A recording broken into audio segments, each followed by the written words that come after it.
നമസ്കാരം. Raf talk ഫുട്ബോളിലേക്ക് അവർക്കും സ്വാഗതം. സൂപ്പർ കോപ്പ ഡി എസ്പാനയൊക്കെ നേടി നിൽപ്പാണല്ലോ ബാഴ്സലോണ. പക്ഷേ ഇത്തവണ അവർ ചാമ്പ്യൻസ് ലീഗൊന്നും നേടാൻ പോകുന്നില്ല. ടോണി ക്രൂസാണ് പറയുന്നത്.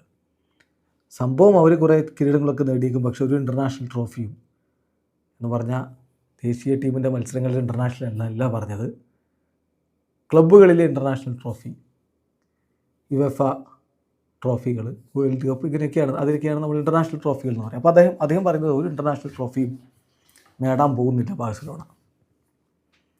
വിശദമായിട്ട് നോക്കാം. അദ്ദേഹം ഏറ്റവും പുതിയ ഇൻ്റർവ്യൂവിൽ പറയുന്നത് ഇങ്ങനെയാണ്: എനിക്കിപ്പോഴും കഴിഞ്ഞ സീസണിൽ അതേ ഒപ്പീനിയനാണുള്ളത്.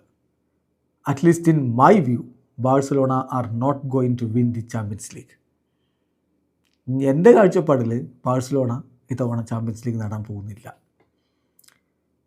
ഇപ്പോൾ നിങ്ങൾ പരിശ്രമിക്കുന്നു, നിങ്ങളുടെ സ്റ്റൈൽ ഓഫ് പ്ലേയിൽ മാറ്റം വരുത്താൻ പോകുന്നില്ലെങ്കിൽ അത് വളരെ ഒബ്വിയസാണ്, നിങ്ങൾ എക്സ്പോസ്ഡ് ആവും.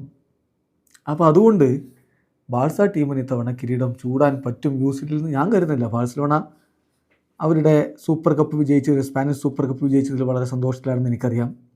പക്ഷേ ഇനി ചാമ്പ്യൻസ് ലീഗാണ് വരുന്നത്. അവിടെ ബാഴ്സലോണ ടോപ്പ് ലെവൽ ഓപ്പണൻസിനെയാണ് നേരിടേണ്ടി വരുന്നത് സ്ഥിരമായിട്ട്. I don't think they will win any international title. ഒരു ഇൻ്റർനാഷണൽ കിരീടവും അവർ നേടുമെന്ന് എനിക്ക് തോന്നുന്നില്ല. പിന്നെ ബാഴ്സലോണ ശരിയാണ്, ഒരു പക്ഷേ യൂറോപ്പിലെ ഏറ്റവും അട്രാക്റ്റീവായിട്ടുള്ള ഫുട്ബോൾ കളിക്കുന്നത് ഇപ്പോൾ അവരായിരിക്കും. അട്രാക്റ്റീവ് സ്റ്റൈൽ ഓഫ് ഫുട്ബോൾ കളിക്കുന്നവരായിരിക്കും, may be the most attractive. പക്ഷേ അവരവിടെ അതിനൊപ്പം തന്നെ റിസ്ക്കും എടുക്കുന്നുണ്ട്. ഒരു മോശം ദിവസത്തിൽ പെഡ്രിയുടെ ഒരു മോശം ദിവസം, അല്ലെങ്കിൽ ലാമിൻ യമാലിൻ്റെ ഒരു മോശം ദിവസം, അല്ലെങ്കിൽ റാഫീനിയുടെ ഒരു മോശം ദിവസം, ഇതെല്ലാം ഒരുമിച്ചും സംഭവിക്കാം. ഏത് ടീമിനും അവരെ ഹേർട്ട് ചെയ്യാനും പറ്റും, അവരെ ചാമ്പ്യൻസ് ലീഗിൽ നിന്ന് പുറത്താക്കാനും പറ്റും. അപ്പോൾ അതുകൊണ്ട് തന്നെ ബാഴ്സലോണ ഇത്തവണ ചാമ്പ്യൻസ് ലീഗിൽ കിരീടം ചൂടുമെന്നൊന്നും ഞാൻ കരുതുന്നില്ല എന്നാണ് ടോണി ക്രൂസ് പറയുന്നത്. വീഡിയോ അവസാനിക്കുന്ന ഫുട്ബോൾ ലോകത്തെ കൂടുതൽ വിശേഷങ്ങളുമായി റാഫ് ടോക്സിൽ എത്താം.